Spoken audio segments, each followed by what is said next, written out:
우리가 함께 은혜를 나누고자 하는 그 말씀의 제목을 세상과 비교하지 않는 삶. 자, 세상과 비교하지 않고 살아갈 수 있는 생활. 어떻게 하면 그렇게 살아갈 수 있을까요? 자, 우리는 스스로를 누군가 비교할 때가 있습니다. 그래서 비교해보고 내가 그 사람보다 좀 위다. 그러면 뭔가 속으로 좀 우쭐하겠죠. 그런데 만일 내가 상대보다 좀 아래다 한다면 뭐 낙심이나 혹은 실망을 할 수도 있을 겁니다. 또 그 비교가 자칫 고민과 한숨 절망으로 이어지게 되면 결국 인생을 포기하는 바로 그런 극한 상황까지 이르게 될 수 있는 거죠. 세상은 똑같을 수가 없습니다. 그렇죠? 높은 곳이 있으면 낮은 곳이 있고 많은 소유가 있으면 적은 소유가 있습니다. 또 많이 배운 사람이 있는가 하면 또 적게 배운 사람도 있겠죠. 어떻게 똑같을 수가 있겠습니까? 그런데 비교하지 않으려고 해도 자꾸 비교가 되는 것이 또 현실이고 또 우리의 삶인 것은 또 맞습니다. 중요한 것은 세상의 것들과 나와 비교를 한다는 것은 세상을 의지한다라는 반증인 것입니다. 다시 말씀드리면 내가 세상에 있는 것들과 자꾸 비교를 하면서 위네 밑에네 자꾸 뭔가 그 비교에 의해서 자기 생활이 이끌어져 간다면, 그리고 그것이 리드를 해서 내가 거기에 끌려간다면 그것은 세상을 의지한다는 반증이라는 거죠. 나 아니야 믿어. 아니죠. 그 사람은 입으로는 믿지만 몸은 계속 세상을 의지하면서 살아가는 것입니다. 그래서 세상과 비교하지 않는 삶을 살자, 그렇게 제가 말씀을 전하고 있는 것입니다. 자, 신앙인은요 세상과 비교하지 않고 살아야 합니다. 우리가 세상과 비교하지 않기 위해서 오늘 말씀을 제가 전한다고 했습니다. 바로 그 첫 번째가 뭐냐면 예수님을 소망하는 것입니다. 예수 그리스도를 소망하는 것. 자, 예수님을 소망한다는 것은 예수 그리스도를 위한 삶이라. 왜 그러죠? 왜 우리가 예수님을 위하여 살아가야 되죠? 자, 사랑하는 사람들끼리도 나는 남편을 위해 살아간다, 나는 아내를 위해서 살아간다, 그리고 부모님들은 다 자식을 위해서 살아간다는 게 공통 대답입니다. 아무리 그 자식이 마음에 안 들어도 자식을 위해서 살아가는 게 부모입니다. 여러분들이 부모가 되면 그 말이 이해가 갑니다.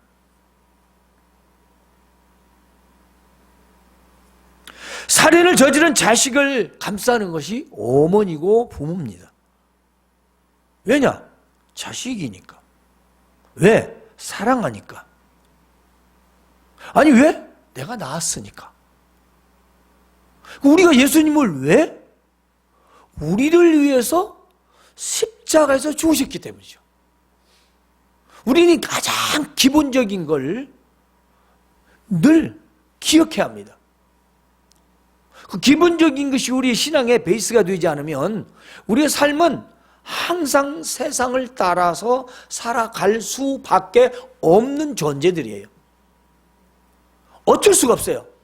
그래서 내가 왜 예수님을 위해 살아? 그럼 교회는 왜 다녀? 예배는 왜 드리는 거예요? 헌금은 왜 하는 거예요? 봉사는 왜 하는 겁니까? 다 예수님을 위한 거예요. 다 그리스도의 그 닮아가는 삶을 쫓아가기 위한 우리의 생활의 모습입니다. 바로 신앙생활이라고 하는 거지요.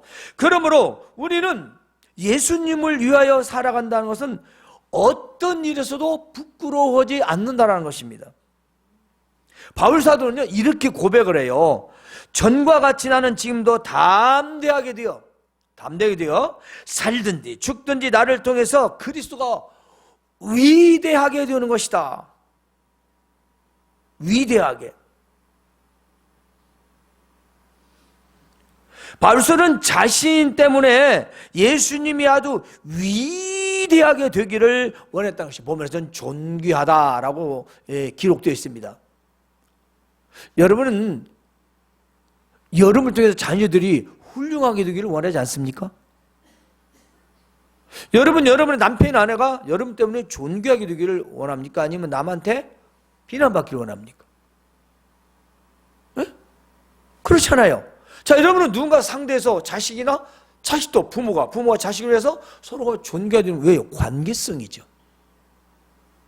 우리가 예수님을 믿는다고는 바울사도의 고백이, 바울사도 인생의 전체는 그냥 예수님이 존귀하게 되는 거예요. 자기 때문에 예수님이 욕먹는 게 아니고, 영광이 가려는 게 아니고, 내가 죽든지 살든지 예수님만 존귀하게 되면 된다라는 그런 신앙 고백이었다는 것입니다. 바로 이 성경은 빌립보 감옥에서 기록한 것이기 때문인 것입니다. 오늘 우리는 육신의 감옥이 아닌 영적인 감옥에서, 또는 세상의 감옥에서 갇혀 있는 자들이 많이 있어요. 세상을 의지하는 건요, 그 세상의 감옥이에요. 아무도 빼주지 않아요. 자기가 묶여 사는 거예요. 자승자박이죠. 자기가 세상에 묶여서 자기가 세상에 질질 끌려다니는 거예요. 왜? 세상만 비교하니까. 너는 뭐 차를 조금 뭐 샀네, 뭐 아파트를 몇 평으로 갔네, 땅을 샀네, 건물을 샀네, 뭐 어디 가서 뭐 좋은 음식을 먹었네, 뭐 세계 여행 크루즈 여행 갔다 왔네, 뭐 유럽 여행 갔다 왔네. 안 들리는 뭐 들리는 거 어찌 하겠습니까? 많은 이제 비교를 하는 거죠. 나는 뭐야? 나는 뭐야?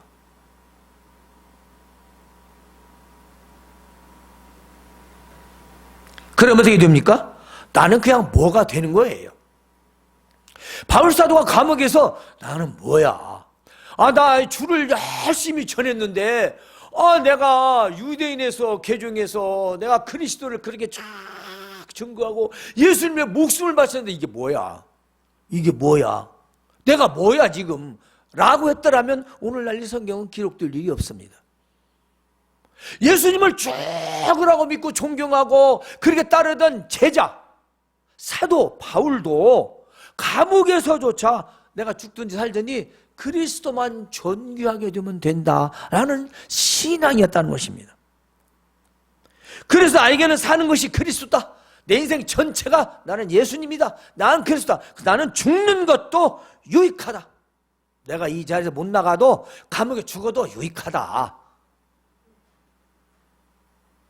즉 소망을 따라 산다는 것은요, 예수 그리스도를 위한 삶인 것입니다.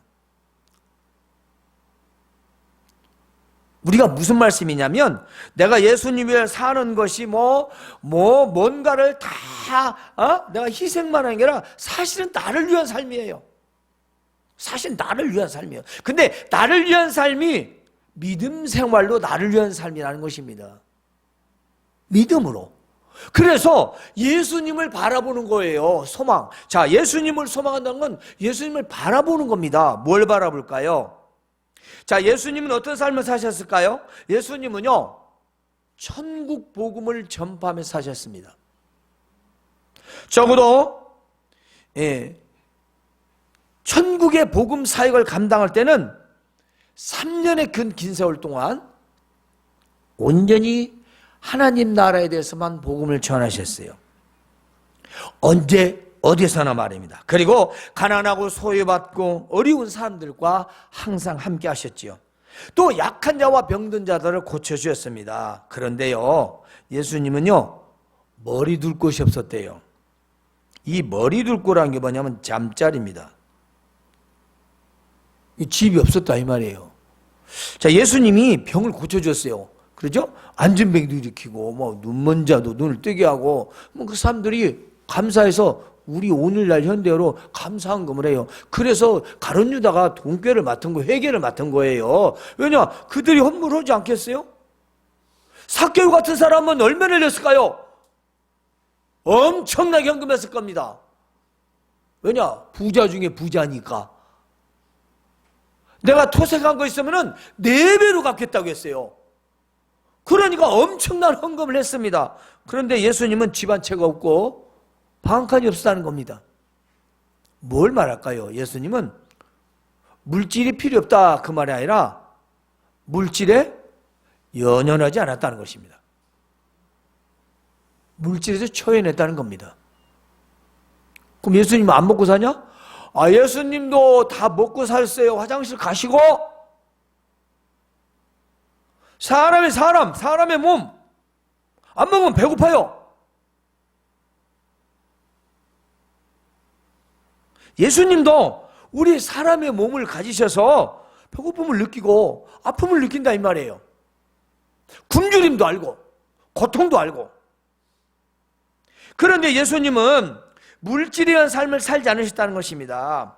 그래서 예수님이 이렇게 말씀하시자니 하도 제자들이 따라다니면서 그리고 사람들이 그걸 원하는 마음을 딱 보시고 하나님과 물질을 겸하여 섬길 수 없다. 돈에 치우치면 물질에 치우치면 하나님을 외면하고 하나님을 섬기면 물질은 자연히 외면할 수 있다. 어떻게 두 가지 섬기겠냐? 어떻게 두 주인을 섬기겠느냐? 이 주인을 바로 섬기면 이 주인을 소홀히 하고 이 주인을 섬기면 이 주인이 소홀히 될 건데 어떻게 물질과 하나님을 겸할 수 있느냐? 여러분, 어떻게 세상의 것들과 우리의 믿음의 것과 어떻게 공존하겠어요? 짬뽕도 나름대로 조화가 이루어져 맛있잖아요. 아무거나 다 섞는다고 맛있는 건 아니잖아요. 그렇죠? 어떻게 세상 것과 하나님의 것과 그것이 혼합해질 수 있겠어요? 언밸런스죠?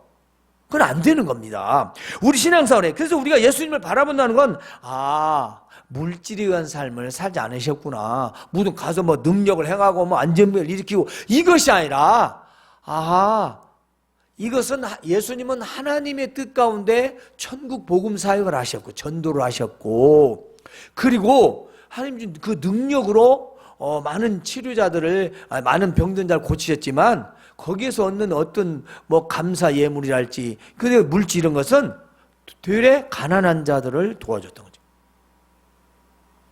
어려운 자들에게. 거기 흔들리지 않았다는 것입니다. 왜냐하면요, 하나님과 물질을 겸하여 섬길 수 없기 때문인 것입니다. 물질인 것은 돈, 은, 금, 보화를 말하죠. 좋기는 하죠. 이걸 실을 삶았습니다. 하지만 그게 끌려가면 물질의 노예가 된다는 겁니다. 우리가 필요하죠. 정상적으로 우리가 벌고 또 모으기도 해야 되죠. 그러나 중요한 것은 거기에 끌려가면 끌려갈수록 계속해서 그 물질의 노예가 되는 겁니다. 아니라고요? 결국 그렇게 됩니다. 그래서 돈 때문에 모든 게 끝나는 거예요. 우리는 예수님을 믿는 사람들입니다. 물질과 하나님을 겸하여 섬기면 세상 사람과 다를 바가 없죠. 자, 세상을 보면은요, 호의거시거는 사람들이 있습니다. 그리고 출세와 성공을 이루는 사람들 보면 우리는 금방 비교가 돼요. 같은 나이에 누구는, 그렇죠? 또 누구는 똑같이 결혼했는데 아무개는. 자꾸 다른 사람과 비교하는 것. 물론 자기 발전을 위해 도전을 위해서 비교하는 건 누가 뭐라고 하겠습니까? 뭐 나쁘지 않겠지요만은 문제는 핵심이 뭐냐는 거죠. 누굴 위해서? 무엇을 위해서? 나를 위해서? 아니죠. 우린 그리스도를 위한 삶을 살아가는 것입니다. 그럼 뭐가 없어질까요? 자, 욕심이 없어지겠죠. 내가 열심히 노력하고 힘세라지만 거기에 욕심, 정욕이 들어가지 않으니까 우리가 일을 해도 사업을 해도 우리가 수입을 바라봐도 정상적인 것을 생각하는 거죠. 당연한 거 아니겠습니까? 그런데 내 욕심만 부리기 위해서는 수단과 방법을 가리지 않게 되는 것입니다. 왜냐? 나를 위한 것이니까. 뭐 남들도 다 그렇게 하는데 내가 뭐 좀 그렇게 하면 어때? 라는 생각을 지만 그리스도를 위하다. 어이구, 하나님 알아보시는데 말씀이 못나는데 이건 안 되지. 그래서 흔들리지 않죠. 흔들리질 않아요. 저에게 수도 없는 많은 사람들이 많은 얘기를 합니다. 안 세봐서 그래요. 많지는 않지만 심지어는 가족 형제들도 그런 얘기를 해요. 우리 동기들 중에서도 목사님 중에도 또 노회에서도 그런 분들이 있어요. 아유, 목사님은 참 이 박각다시도 하시고 여러 가지 그 탤런트나 재주 은사도 많으시고 부족한 것이 없는데 좀 이렇게 재미있게 잘하고 목표를 여러 사람들 맞춰서 하면 부흥하지 않겠습니까? 뭐 이번 이런 식의 얘기가 참 많아요. 형제들도 그래요. 제가 그랬죠. 그래, 뭐 많이는 아니지만 내 목사로서 같이 할 만큼은 배웠습니다. 그런데 제가 제대로 배우고 보니까 지금 사람들이 추구하는 것을 나는 못 따라가겠습니다. 못 따라가는 이유가 뭐냐? 목사님들이 교회에서 열심히 처음에는 바르게 가르칩니다. 근데 안 듣는다는 거예요. 안 듣죠. 안 들어요.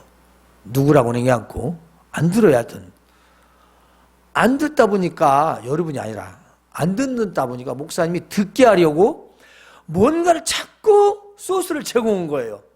뭔가 조금 새롭게 뭔가 재미가 있게 약간 자꾸 양념을 칩니다. 미원도 넣고 고춧가루도 넣고 후춧가루도 넣고 그러니까 맛있는 거예요. 맛있다 보니까 너무 양념을 많이 쳐가지고 본래 맛이 없어진 거예요.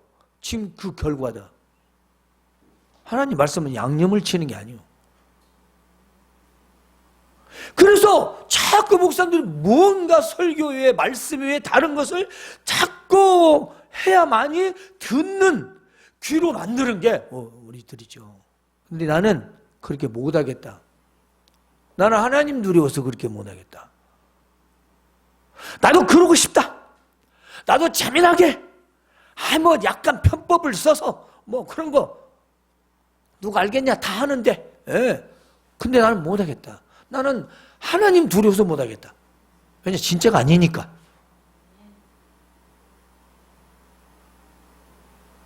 아니 하나님 살아계신데 어떻게 그렇게 내 마음대로 하냐. 아니 성경대로도 다 못 오는데 안 듣는다고 부흥 안 된다고 자꾸 편법을 쓰고 뭔가 자꾸 사람 기호에 맞추면 결국은 나도 똑같은 그 부류에 속해지니까 나는 그렇게 못합니다. 여러분 어떻습니까? 여러분 똑같습니다. 세상에 살아나가는데 내가 예수쟁이로 예수 믿는 사람으로 살아야 되겠는데 너무 힘든 거예요. 너무 힘든 거예요. 이게 너무 힘든 거예요. 왜 그래요? 비교하니까. 저는 비교 안 해요. 뭐 교회가 뭐 몇만 평이고 교인이 몇십만 명이고 몇 명이고. 왜냐? 교회는 그런 사이즈에 있는 게 아니에요. 그리고 숫자에 있는 게 아니고요. 목사는 사명을 가지고 하나님 말씀을 전하는 거고 성도들이 오면 그들에게 하나님 말씀을 전하고 가르쳐주고 그들이 복음에 합당한 생활을 하도록 인도해 주는 겁니다. 근데 안 하는 걸 제가 어떻게 뭐 열쇠고리처럼 걸어서 애완견처럼 뭐다 걸어가지고 끌고 다닐 수도 없잖아요. 성도들이 말 안 듣는다고 고리 만들어서 걸어요? 애완견도 그렇게 놔두면 이상한 병 걸려. 운동시켜야지. 여러분 예수님의 삶을 보면요 다른 사람을 비교하거나 비교하지 않습니다. 예수님 자기 자신의 일을 묵묵히 해나갑니다. 부끄러워하지 않습니다. 세려고 밥을 먹든 장기 들어오고 밥을 먹든 뭐 부끄러워하지 않았어요. 왜냐? 예수님 하신 일이 하나님의 일이었으니까. 돈 버는 일이 아니었어요.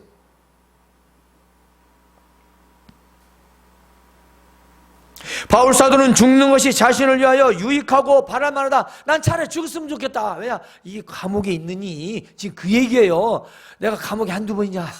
이제는 그냥 나 차라리 죽어서 주님 곁으로 가는 것이 훨씬 더 좋겠다. 그 말이에요. 그런데 하지만 만일 자신이 감옥에서 풀려나 자신의 일에 복음을 전하는 이 일에서 열매를 맺힌다면 내가 나가서 예수님을 전해 복음을 전하는데 믿는 사람이 생겨. 그게 열매예요. 열매를 맺게 되는 보람된 일을 하게 된다면 사는 것과 죽는 것 중에 내가 어느 것을 선택할지 모르겠다. 살아야 할지 죽어야 할지 이것도 좋은 일이고 저것도 좋은 일인데 이 말이에요. 이것도 오기 싫고 저것도 오기 싫고가 아니라 이것도 좋은 일이고 저것도 좋은 일 내가 그냥 감옥에서 죽는 게 나선가 아니면 나가서 내가 복음을 전하는 것인가 여기에서 어떤 걸 선택할지 모르겠다 라고 말하는 겁니다. 여러분 우리는 이와 같은 경우에 무엇을 선택하겠습니까? 바울 사도는요, 감옥의 고통과 정말 그 안에서의 그 고난을 통해서 내가 살아갈 것인가 죽을 것인가, 그 기로에 서서도 성도들을 생각했습니다. 성도들을 생각한 거예요. 성도들이 예수님을 향한 소망으로 살기를 원했던 겁니다. 예수님을 소망하면요, 세상과 비교하지 않고 살아갈 수 있습니다. 두 번째는요, 믿음의 성장을 기뻐하는 겁니다. 우리가 세상을 비교하지 않으면 우리 믿음이 성장하는 걸 기뻐해야 돼요. 목회자인 바울에게는 무엇이 기쁨이었냐면요, 성도들의 믿음이 성장하는 것이 기쁨이었어요. 똑같습니다. 저도 마찬가지고요. 그리고 믿음이 성장하면 어떤 목사님 뭐 말하면 내 입에서 자동으로 툭 튀어나가. 아, 우리 교회도 누구도 이렇게 했다. 이게 아주 그냥 자동이에요, 자동. 목사의 최고의 기쁨은요, 복음을 전해서 그 복음 전하는 것이, 그리고 하나님의 말씀을 전하는 것이 드러나는 겁니다. 어떤 것으로? 성도들의 언행 심사에서 나타나는 겁니다. 그보다 더 큰 기쁨은 없어요. 고쳐지지 않냐고, 바꿔지지 않냐고, 습관적이고 계속적이고 속 터집니다. 왜냐? 내가 주는 건 아니지만 때로는 이런 것도, 하나님 말씀 능력이 없나? 하나님 말씀 왜 이렇게 능력이 없나? 내가 잘못 전하나? 아니 뭐 틀린 것 전하나? 이런 회의감이 있을 때가 참 많이 있어요. 그래도 왜? 아니, 할 일이니까. 이건 제가 할 일이에요. 제가 할 일이니까 하는 거예요. 그래서 너희 자랑이 나로 인해 풍성하게 되기를 원한다고 합니다. 그 말은 너희들의 신앙의 믿음이 성장해져서 기쁨이 충만했으면 좋겠다. 그래서 내 자랑이 되었으면 좋겠다, 그 말이에요. 그 자랑. 바울 사도가 감옥에서 그렇게 말하는 겁니다. 편지를 써서 보냈던 겁니다.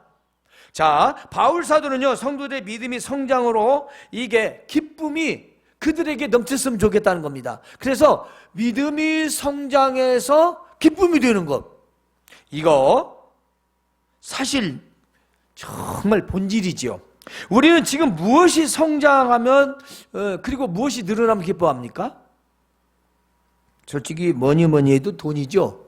돈이 통장에서 불어나든지, 내가 뭐 투자한 일이 잘 되든지, 아니면 내가 계획했던 일이 이루어지든지, 뭔가 나와 관계된 일이 잘 되었을 때야만이 우리는 기쁘고 즐겁죠. 보너스를 더 탄다든가. 그것도 좋은 기쁨이겠지요. 하지만 우리가 생각해 봅시다. 자, 고난 가운데 고통 가운데 바울 사도는 예수님을 믿음으로 그 믿음이 성장해서 성도들 기쁨을 누리는 건 참 좋겠다 이거예요. 그러면 저도 똑같은 심령이에요. 여러분들 세상에서 어렵지만, 현실이 어렵지만 거기서 그 어렵고 힘든 것보다 내가 믿음 생활함으로써 믿음이 쌓이고 성장해져서 어느새가 모르게 어려움이 있을지라도 믿음으로 극복하고 인내하면서 기뻐하는 모습. 참 기뻐할 것도 없는데 뭐가 좋아. 이렇게 얼굴이 날마다 이렇게 밝고 뭐가 기분이 좋을까? 어려운데. 그런데 가끔 어떤 사람 보면 이건 얼굴이 오만상이에요. 그러면 이 기쁨이라는 게 없잖아요. 기쁨이 없으면 나이 볼 때 뭐 이게 걱정이 있어. 그러면 그 속에는 예수 믿는다면서 뭐 이렇게 평안이 없어? 라는 말로 알아들어야 돼요. 왜냐, 우리 예수님 믿는 다 알잖아요. 난 다른 거 몰라도 어디가 절대 얼굴 표정 나쁘다 소리 안 들어. 우리 두 자녀분께서는 나를 어떻게 보실지 몰라도 나는 대한민국 어디 가도 나보고 인상 나쁘다고 안 해요. 늘 웃고 재밌대. 실속이 없어서 그렇지. 나는요, 이해가 안 간대요. 교인이 얼마 되지 않는데도 그러지도 않고, 어디서 뭐 누가 도와준다고 그런 거 별로, 나는 정상적이 아니면 싫고, 말이 아니면 안 하고, 진리가 아니면 거론을 안 하니까, 그냥, 그래도 좋은 얘기, 재밌는 얘기 많이 해요. 여러분의 믿음이 성장한다는 것은 바로 무엇을 말하냐면 기쁨이 된다는 겁니다. 믿음이 없으면요, 믿음이 없어서 자꾸 세상을 의지하게 되면은 결국 어떻게 됩니까? 자신만 수렁에 빠지는 거예요. 오늘날 우리가 세상을 보면서 비교하지 않으려면요, 먼저 믿음이 성장해야 됩니다. 믿음이 성장하지 못하면 계속 세상 사람들처럼 남과 비교하고 부자와 비교하면서 살게 되는 것입니다.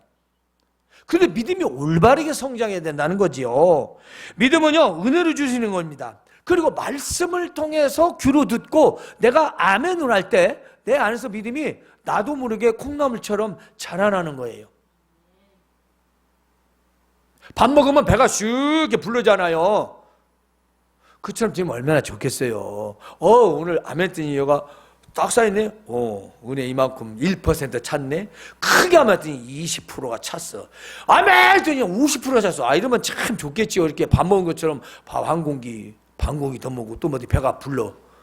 그런데 영적으로 충만하면 그와 같습니다. 무슨 말이냐? 이 보이지 않는 온두개가 있는데요, 내가 아멘을 통해서 말씀을, 은혜를 받아 내가 은혜가 되면 뭔가 기뻐, 좋아, 갑자기 기분 좋은 현상이 나타나면서 몸이 가벼워지고 모두가 좋아, 짜증이 안 나. 근데 은혜가 떨어지면 바로 예민해지는 거예요. 그게 우리가 보이지 않는 신앙의 어찌 보면은 온두개라고 볼 수 있죠. 더워지고 차지고. 우리는 오늘 우리 안에서 믿음이 충만해야만이 기쁨을 누릴 수 있습니다. 그래서 믿음에서 성장하는 것, 어디까지? 예수님의 그 온전하고 충만한 분량에 이르도록 성장해야 된답니다. 그리스도의 장성한 분량에 이르도록 우리는 끝없이 믿음이 성장해야 돼요. 하나님 말씀을 듣지 않고 새기지 않고 아멘하지 않으면 행위로도 안 나오고 행동으로도 안 나타나는 겁니다. 믿음은 그런 거예요. 아무리 내가 믿어도요, 행동을 보면 아는 거예요. 우리 스스로를 점검해보자, 그 말씀입니다. 왜냐? 기쁨이 되기 위해서. 세상에 그 어떤 것보다 최고 것은 믿음으로 말미암아 내 믿음이 성장함에 따라서 누리는 기쁨은요, 아무도 따라올 수 없습니다. 그래야만이 우리는 세상의 그 어떤 것과도 비교하지 않고 살 수 있는 겁니다. 여러분, 돈 많고 날마다 속이 상해가지고 기분 나빠서 하는 게 좋습니까? 없어도 기쁜 게 좋습니까? 여러분은 없어도 기쁜 게 뭐냐면 그건 지금 세상적으로 기준을 두기 때문에 그래요. 세상은 가지야 기쁘다고 하잖아요. 없어 봐라. 배고프면 웃음이 나오나? 배 고파도 웃음이 나와요. 영적인 것은 경험해보지 못하면 모릅니다. 자꾸 그냥 세상적으로만 얘기를 하는 거예요. 왜 하나님 말씀을 세상적 기준을 두면은요, 그건 죽을 때까지도 믿음의 기쁨은 없습니다. 세 번째로는요, 복음에 합당해 사는 겁니다. 자, 이 복음에 합당이 뭐냐? 복음에 합당하다는 것은, 복음이라는 것이 기쁜 소식이지 않습니까? 이 기쁜 소식을 들은 사람으로 살아야 한다는 것입니다.